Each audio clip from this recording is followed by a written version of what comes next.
Voltamos aqui no Jogo do Poder a debater com o Dr. Enéas Carneiro, um dos candidatos à presidência da República em outubro deste ano.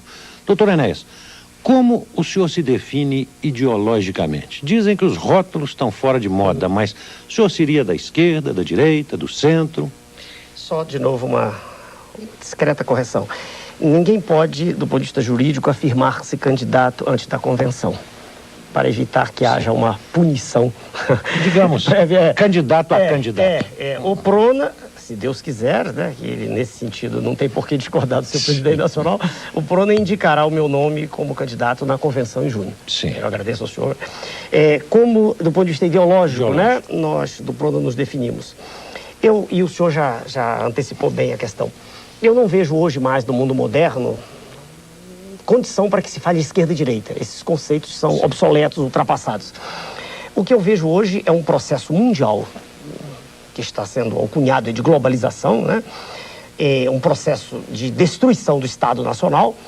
E vejo um grupo pequeno, né, muito preocupado com isso, que defende ainda, que é chamado de conjunto de trogloditas, de indivíduos da paleolítica, etc., né, que defende o Estado Nacional soberano. Então, eu estou desse lado, do lado menor, do lado daqueles que acreditam que é possível, mesmo nessa economia que está, vivendo um quadro completamente artificial, uma moeda que circula no planeta que não representa a riqueza real, como qualquer pessoa que estuda o assunto com profundidade é obrigada a reconhecer.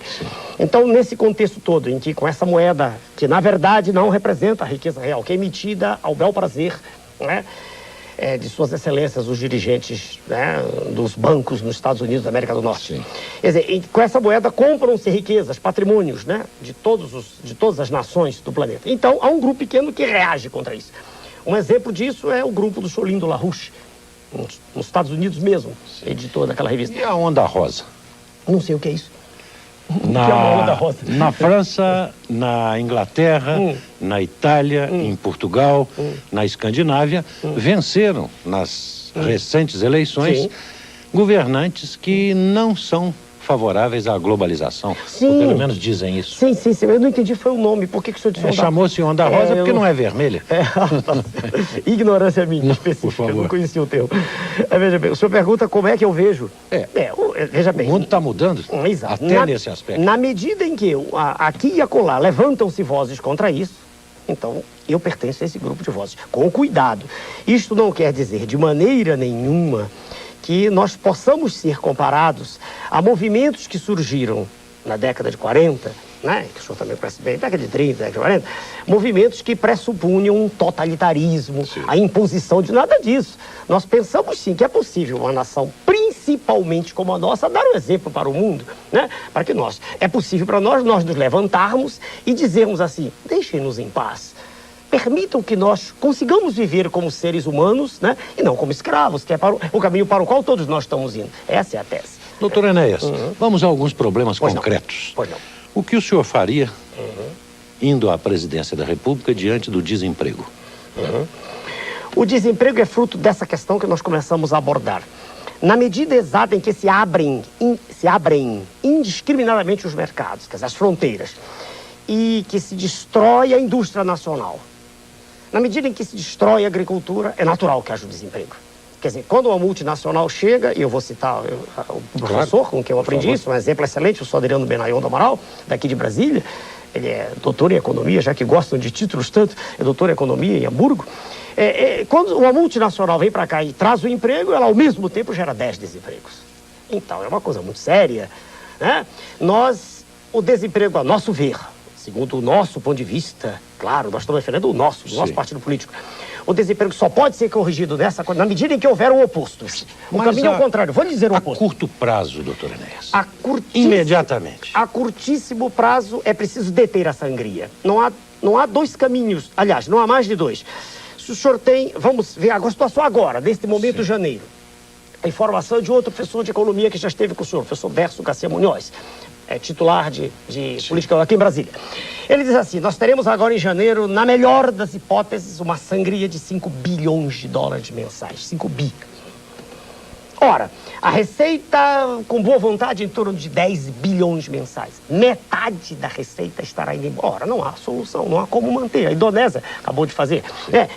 Então, há que parar a saída, para que possa haver investimento. Mas não haverá represália na hora que se parar a retaliação? Sem dúvida, mas há que estar preparado para isso, porque diversos militarmente? Impossível hoje, porque as Forças Armadas não são muito forças e não são muito armadas, mas, né, com todo respeito aos senhores oficiais generais, mas as Forças Armadas vêm sofrendo um processo de esfacelamento. De erosão. Erosão, sem dúvida. Então, não é o confronto. Aí mesmo também não há sentido em enfrentar os Estados Unidos, né? É um menino com uma tiradeira e outro com um canhão, não há sentido. Mas as nações hoje no planeta, elas têm problemas diferentes uma das outras. E há muitas nações com problemas semelhantes aos nossos. Há muitas nações como os nossos que estão vendendo suas matérias-primas a preços aviltados no cenário internacional. Então eu quero crer, não é uma espécie, como já se falou, de clube de perdedores, nada disso. É apenas uma questão de um país, com as dimensões continentais do nosso, levantar-se e dizer, vamos conversar. Nós não vamos chegar e dizer, não, vamos sentar, vamos trocar ideias como gente grande. E se eles não quiserem? Olha, ainda assim é difícil imaginar que não o queiram por uma razão só. Vamos falar aquilo de que eu gosto tanto, que é o nióbio. Dizem que eu sou fanatizado pelo nióbio, mas eu gosto muito do nióbio. Se nós temos quase 100% da produção mundial de nióbio, você conhece? Por que nós temos que vender o nióbio por esse preço? Nós podemos dizer, não, vamos sentar. Os senhores precisam do nióbio ou não para fazer avião supersônico? Precisam. Os senhores precisam do silício, do quartzo? Não, o nosso é... Por que não? Vamos trocar. Nós precisamos de quê? De muito pouco. Aí que é a questão. O que nós estamos precisando mesmo aqui para manter essa ciranda que está aí é só do papel pintado. Mas nós estamos supondo que eles venham a ser muito bonzinhos. Né? Não. Estamos supondo apenas uma conversa entre gente grande e não entre um indivíduo adulto e uma criança. O que se passa hoje é que nós nos sentamos no cenário, à mesa de negócios, como crianças. Dizem assim para nós, né? Nós, o Brasil, claro. Dizem assim, olha, vocês não podem participar do clube atômico. E nós, entre aspas, nós concordamos. Não é? Só que, quem é que não participa? Quem é que participa? São eles? Exato. Então, ou seja, nós temos que ter bomba atômica, não é para jogar bomba atômica em ninguém. Isso é um aval. O senhor iria até rever os acordos nucleares? Com certeza absoluta. Vamos dizer para a tela. Com certeza. Não é só isso. Vamos rever as privatizações todas. E não precisa fazer muito esforço para ver da absoluta falta de decoro com que todas elas foram realizadas. E aqui, perdoe-me, deixe-me terminar, por favor. Sim. Veja o senhor, aqui o senador Amir Lando fez um trabalho extraordinário, eu tive o prazer de conhecê-lo pessoalmente, antes eu o conheci através do trabalho, em que não escapa nenhuma delas. Tudo que foi feito foi quase um assalto, feito às claras. Nós recompraríamos, então? Sem dúvida, da maneira como elas foram adquiridas. A preço de banana? Pelo preço. Vamos olhar para a Vale, está aqui na minha carteirinha. Sim. 3,338 bilhões de dólares. Nem isso entrou. Isso tudo é uma farsa altamente aplaudida. Ora, com esse dinheiro aqui, primeiro que isso não entrou, foram títulos, por que não trocar por títulos de novo, claro? E por que não mostrar que isso foi feito contra a nação, que foi cometido um crime de lesa pátria, isso sim? Porque entregar a Vale, como foi feito, doá-la, na verdade, o que foi? Foi permitir que donos, entre aspas, que não são donos verdadeiros, testas de ferro desse poder mundial alienígena, dentro do qual participa o senhor George Soros, não sou eu quem está dizendo. Quem está dizendo é a revista IR, quer dizer, mega especulador ligado, quase certamente, eu não posso provar, mas isso está em revista internacional, ligado ao narcotráfico. Então isso, o que se cometeu foi um crime de lesa pátria. O senhor falou em... Voltar todas. Não, vamos fazer o seguinte, eu não tenho medo, porque eu já vi programas, eu disse, não vamos discutir nada, não. É uma análise jurídica extremamente bem feita, vai mostrar que tudo foi feito de modo ilegítimo. E volta tudo. O senhor falou duas vezes em crime. Crime pressupõe criminosos. Sem dúvida. Cadeia para aqueles que... Nem sempre hoje existe, o senhor sabe, melhor do que eu, que nem todo crime é passível de cadeia. Uns são com prestação de serviço à comunidade. Agora eu queria lembrar que o Código Penal Militar prevê, sim, o senhor também sabe, que a tentativa de alienação de território pátrio, tentativa, já é crime. E isso, na verdade, está por trás da venda da Vale. Venda não, da doação da Vale Rio Doce. Então, eu quero ser claro, senhor, eu não tenho dúvida de que haverá isso, esses senhores serão apenados. E não, como o senhor ouve toda hora, penalizados. Serão apenados. nos termos da lei, sem dúvida. Doutor Enéas, vamos a outro tema. As invasões de terra. O senhor, na presidência da República, as estimularia, colocaria a polícia em cima? Como enfrentaria o problema? As invasões de terra são o reflexo do que aí está.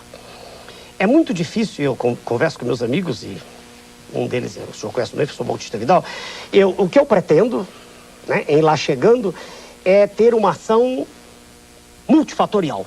Não é só um setor.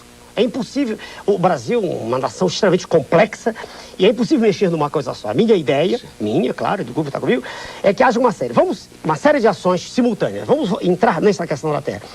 Esses senhores que aí estão e que invadem compreendem grupos dos mais distintos. Há indivíduos em desespero absoluto que dizem que não tem nada mais a perder e invadem. É compreensível do ponto de vista deles. Sim. Quando eles invadem a fazenda produtiva, eles estão cometendo um crime. Eles estão em um lugar que está produzindo, não tem saída. E aí, assumimos hoje e amanhã isso ocorre, e eu acredito que não vai ocorrer. Polícia neles. A palavra a lei terá que ser cumprida, não há solução, não há como. Sim. Nós não podemos chegar num dia na presidência e mudar a lei toda, a Constituição não se muda, não é possível. Então, há que cumprir a lei, eu sou um homem que gosta de cumprir a lei. Eu sou disciplinado. Se o senhor disser, o senhor tem 30 segundos, eu paro em 30 segundos. Se eu gosto disso e sempre defendi, eu não posso ser contrário a isso. Mas, um minuto. Quero eu crer que durante todo o processo de 1 mês e meio, em que minhas ideias foram expostas com clareza meridiana, esses senhores, nos darão um tempo para atuar. Um tempo claro. Se esse tempo está sendo estudado, nós diremos, precisamos de tanto tempo. Uma trégua. Isto. Não invadam mais, esperem-nos. Deem-nos uma oportunidade. Porque os senhores vão ter um governo sério, preocupado com a nação e com os senhores. Não é só com os senhores, com a nação toda. Eu não pretendo ter um governo para pobre, para médico, para a nação, para os problemas gerais. E eu acredito que eles acreditarão em nós. Acredito. Eu vi há poucos dias uma entrevista dessa moça, uma moça muito bonita, por sinal, não lembro o nome dela. Uma moça que foi afastada por eles do movimento, que pousou na revista. Ah, sim. O senhor lembra? Sim. E gostei da maneira como a moça se exprimiu. Ela disse, o nosso grupo, às vezes, não tem mais o que fazer. Então é compreensível do lado deles. Doutor Enéas, vamos fazer mais um intervalo e voltaremos dentro de 1 minuto, daqui a pouco.